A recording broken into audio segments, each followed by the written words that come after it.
ये सीरीज़ है पीवाईक्यू को मॉडल आंसर की सोशियोलॉजी पेपर 2 के एग्रेरियन सोशल स्ट्रक्चर से रिलेटेड टॉपिक के पीवाईक्यूज़ हम डिस्कस करेंगे। इंडियन विलेज सोसाइटी के इंडियन विलेज स्टडीज़ के पीवाईक्यू लास्ट वीडियो में डिस्कस हो चुके हैं।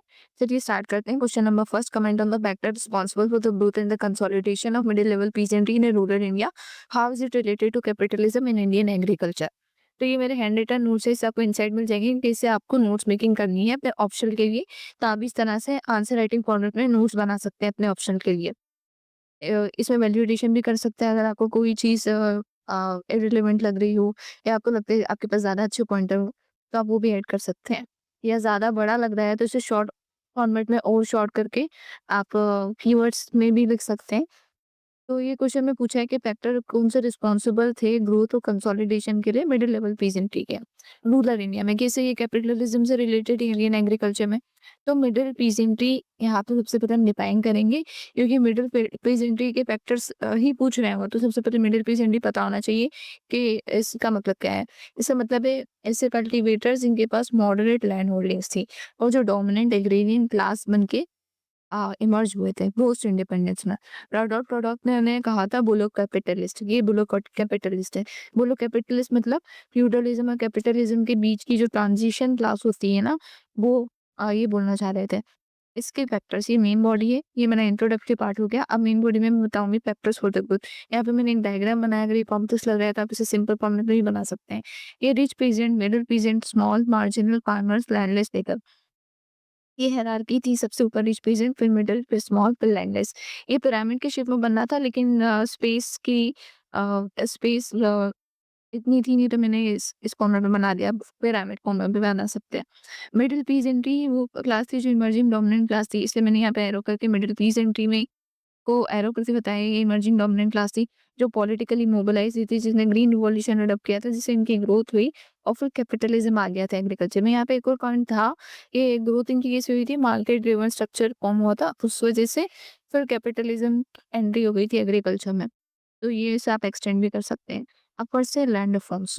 लैंड रिफॉर्म्स आए थे, पूर्ण जमींदारी सिस्टम को अबॉलिश कर दिया था, एक्चुअल कल्टीवेटर की तरफ लैंड ट्रांसफर हो गई थी। यहाँ पे खुसरो कम्युनिटी का मैंने मेंशन करा है, एसेंशियल सोशियोलॉजी की बुक नितिन सांगवान से मैंने ये रेफरेंस लिया है। तो अगर आपने एसेंशियल सोशियोलॉजी पढ़ी होगी तो उसमें इसका मेंशन है। मैंने रैंडम कहीं से भी कुछ भी नहीं लिया है, इसे मैं रेफरेंस बता रही हूँ कहाँ से मैंने ये सोर्सेस लिए हैं। खुसरो कम्युनिटी में यही बोला था कि गेन जो है मिडिल रीजन में कंसंट्रेट हो गए थे, उनके पास बेनिफिट गया था इसका।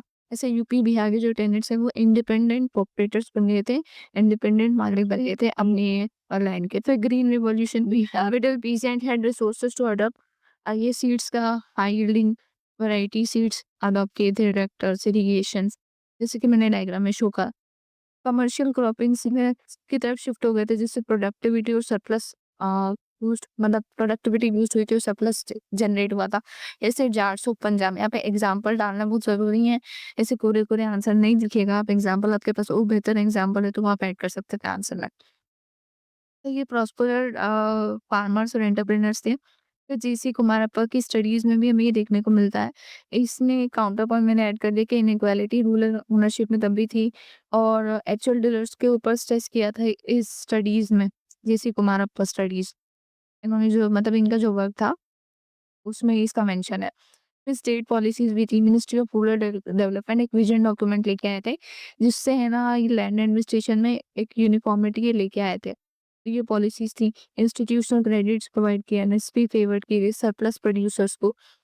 और एमएल दांतेवाला कमेटी में ये पाया गया कि सब्सिडीज और क्रेडिट मोस्टली मीडियम और रिच पीजेंट को बेनिफिट कर रहे थे, इसलिए उनकी भी मिडिल पीजेंट की ग्रोथ हुई थी। फिर पॉलिटिकल एम्पावरमेंट, पंचायती राज इंस्टीट्यूशन आ गए थे, यूनिवर्सल सफरेज, इससे पॉलिटिकल क्लाउड क्रिएट हुआ था उनके लिए, तभी तो पॉलिटिक्स में उनकी एंट्री हुई थी। ये जोया हसन, इनका रेफरेंस एजेंशियल सोशियोलॉजी बुक में मैंने देखा था तो मैंने यहाँ पे डाला है। मिडिल क्लास से यादव, जारसो कुमीस, ये रीजनल पार्टीज के और बन थे, जैसे कि समाजवादी पार्टी आरजेडी में इनका शेयर है, इस तरह से मतलब इनका पार्टिसिपेशन है।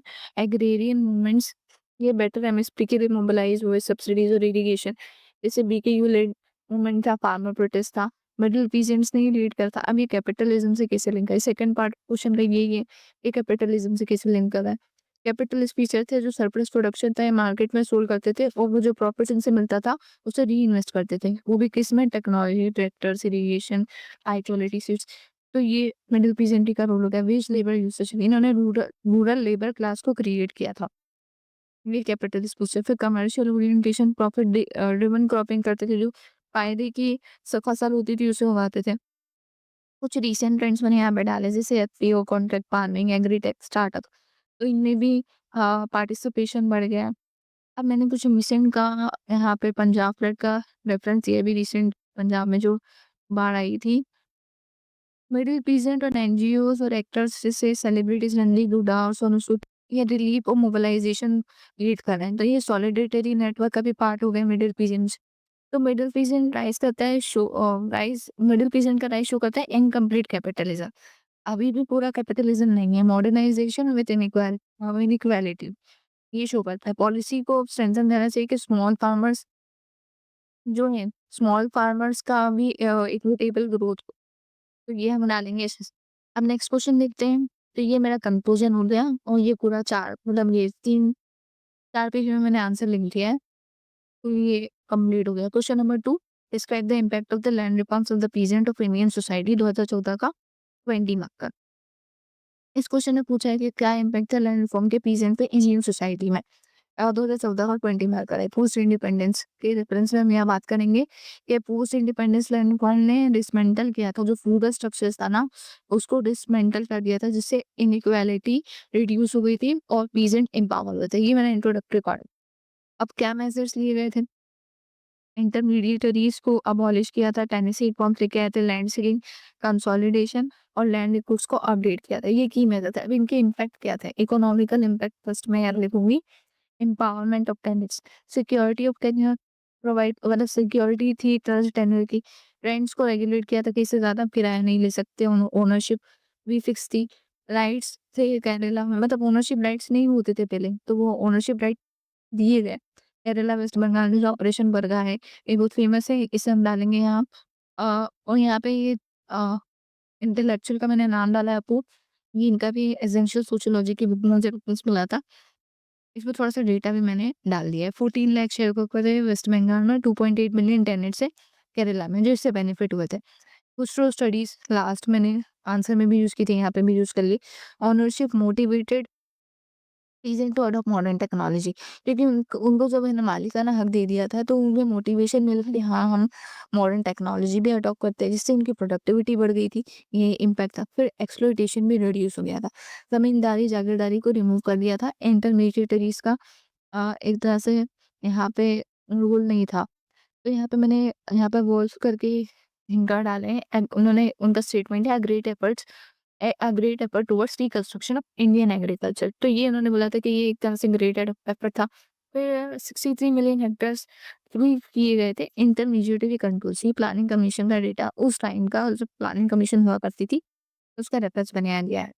सोशल पॉलिटिकल इम्पैक्ट क्या था? Political empowerment, absentee landlord reduce हो गए थे। पीजेंट ने पॉलिटिकल वॉइस गेन कर ली थी। यहाँ पे गनर करके हैं चिंता गना मिडल, तो उनका यहाँ मेंशन करेंगे, उनका रेफरेंस देंगे। इनइक्वालिटी, मिडिल पीजेंट बेनिफिट हुए थे, इससे ज़्यादा स्मॉल मार्जिनल फार्मर को इतना ज़्यादा फायदा नहीं मिला था। एविक्शन और लिमिटेशन रही पर्सनल कल्टीवेशन से। एविक्शन भी होते हैं, 5 लाख एविक्शन पंजाब में हुए थे। ये थॉर्नर के जो वर्क है उसमें भी मेंशन किया गया है इसके बारे में। अपू करके इनका फिर से मैंने रेफरेंस दिया है। 4% जो थे, only 4% of the operated land transfer, मतलब सिर्फ 4% लैंड ही ट्रांसफर हुई थी। साथ ही साथ में इम्पैक्ट में जो नेगेटिव चीज़ें थी वो भी बताते जा रहे हैं। अब चैलेंजेस क्या थे? चैलेंजेस को काफ़ी ज़्यादातर सेम ही रहते हैं। कहीं पे भी आप चैलेंजेस लिखोगे ना लैंड रिफॉर्म के, वो यही पॉइंट्स के अराउंड रहते हैं। Weak land records, oral tenancy agreements, limited implementation in Bihar, UP, Uttar Pradesh, legal delays थे। तो ये सब सेम ही रहते हैं। तो आप ये सेम पॉइंट रिपीट होंगे आगे, तो ऐसा मत सोचिए कि रिपीट हो रहे हैं, क्योंकि ऑलमोस्ट सेम ही चीज़ें रहती हैं। Infrastructure bottlenecks. अब कंक्लूड कर दूंगी मैं। लैंड रिफॉर्म्स ने रीशेप किया था रूरल पावर को और एग्रीकल्चर को मॉडर्नाइज किया था, पर स्मॉल और मार्जिनल फार्मर्स को लिमिटेड बेनिफिट्स मिले थे। तो खुसरो, ये सब थिंकर जो भी मैंने डाले उनका मैंने सम अप कर दिया। ये खुसरो, अपूल, एंजिन्स का, थॉर्नर और मिडल, ये इसे फाउंडेशनल देखते हैं, लेकिन ये एक तरह से अधूरा है, इनकम्प्लीट है। तो ये हुए 2 आंसर। अब नेक्स्ट वीडियो में बाकी के आंसर डिस्कस करेंगे।